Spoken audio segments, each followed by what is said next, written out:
Ah, la forêt. Qu'elle est belle, qu'elle est grande. Pas si grande finalement, surtout menacée. 5 millions d'hectares disparaissent tous les ans. 1200 espèces végétales ont disparu définitivement et de nombreuses espèces animales sont menacées par la destruction de leur habitat. Du coup, la quantité de CO2 absorbée par les forêts a diminué de 17 gigatonnes en 25 ans. Un drame pour le climat et l'humanité.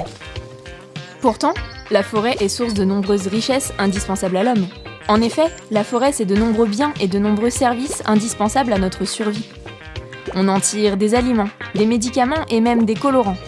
Mais aussi du bois pour nous chauffer, construire nos maisons, nos meubles et fabriquer du papier. Et puis, elle régule le climat, produit l'oxygène que nous respirons, capte et stocke le CO2 que nous produisons, protège la ressource en eau, structure les sols et abrite 80% de la biodiversité terrestre. Et saviez-vous qu'elle permet aussi de réduire la pauvreté ? Sur Terre, 1,6 milliard de personnes vivent, dépendent et tirent directement leurs revenus de la forêt. Malheureusement, les pressions démographiques, foncières et économiques les obligent à être eux-mêmes acteurs de la déforestation. Chez Cœur de Forêt, nous œuvrons depuis 2005 pour la protection des forêts et des peuples qui y habitent. En reboisant les zones touchées grâce à l'agroforesterie, mais également en protégeant les forêts encore présentes de façon à conserver la biodiversité native.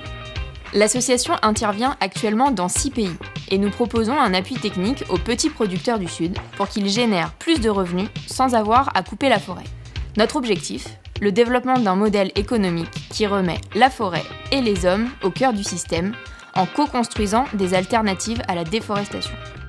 D'accord, mais concrètement, ça se passe comment sur le terrain ? Pour tout comprendre, allons faire un tour sur le projet Flores en Indonésie. Tout d'abord, nous constatons les dégâts causés par les brûlis. Nous étudions la situation locale. Il faut connaître les infrastructures disponibles, mais également si la zone a accès à l'eau et à l'électricité. Nous étudions ensuite les espèces végétales. Les habitants nous expliquent les différentes utilisations qu'ils en font, leurs propriétés, les mythes et croyances qui y sont liés. Nous lançons d'abord la reforestation des zones les plus touchées par les brûlis. Puis nous identifions des plantes à forte valeur ajoutée. C'est grâce à elles que nous allons commencer le projet de valorisation économique.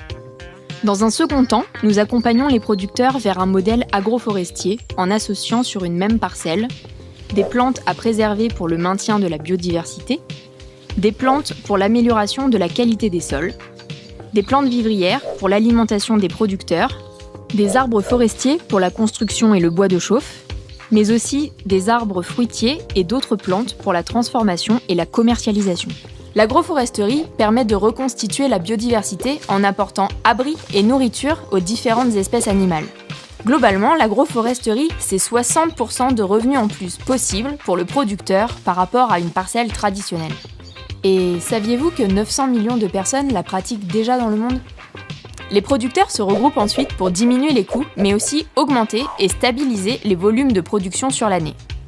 Nous installons des moyens de transformation pour les produits forestiers non ligneux, notamment afin d'obtenir des huiles essentielles et végétales.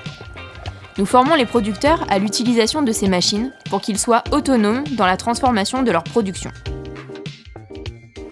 Enfin, nous créons une plateforme de commercialisation qui vient en appui aux différentes coopératives bénéficiaires.